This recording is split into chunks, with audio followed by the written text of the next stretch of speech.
Zach, obviously a tough task tomorrow afternoon. The Bruins have one regulation loss at home ice. Just a sense on your understanding of this group's willingness to rise up to the challenge this season and heading into tomorrow. Yeah, we seem to put our best foot forward when we play tough opponents. We've proven that this year, and I expect nothing less. Obviously, that's a good Bruins team. They play the right way all over the ice. It's going to be important for us to play the right way against them if we're going to give ourselves a chance to win. It's been a focus all season long, but especially in the last two games. Where a little bit of an open-ended question, but where does a full 60 really start from?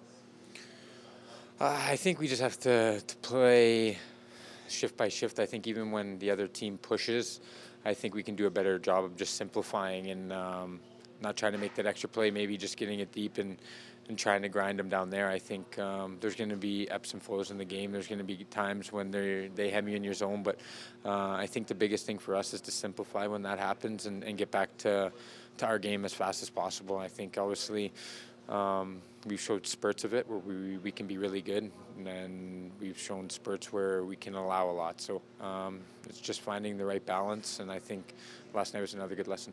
Can you pinpoint the difference between this team right now and the team that you guys were in the first month or so of the season? You were resilient. You were, wouldn't lose two in a row. It's the same bunch of guys, but it's just going in a different direction. It's an 82-game season. I think it's through an 82-game season. There's going to be different storylines. Your power play will go cold for a couple games. Your PK might go cold. Your 5-on-5 guys are going to go through slumps.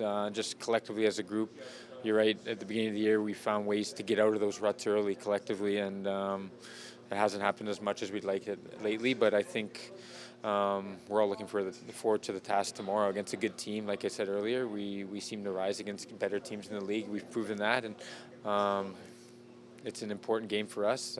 Keep the road trip. Try to get points in every game we play. Just past the halfway point of the season now. Of course, you don't want to leave points on the board, but you guys are jostling for position in the Pacific Division.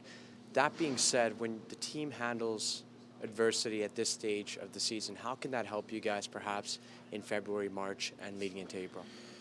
Yeah, we just have to stay tight in the room and realize what's at stake. Every game's very important. Like you said, the division's tight. The Pacific's very tight.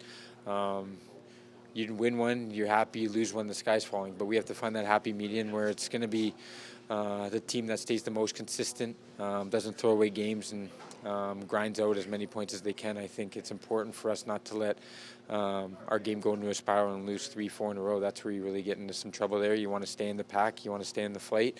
And then come March, those games come even more important. So that's where we're at right now. That's where we want to keep on pushing. Obviously, it'd be nice to put together a 5-game winning streak, but you got to start with one here and work our way up. How is that mental battle going? Because, you have taken 3 points in 2 games, but it seems like the end of the world sometimes. Yeah, well, that's the way it is in the Pacific, especially. You look at it, it's so tight.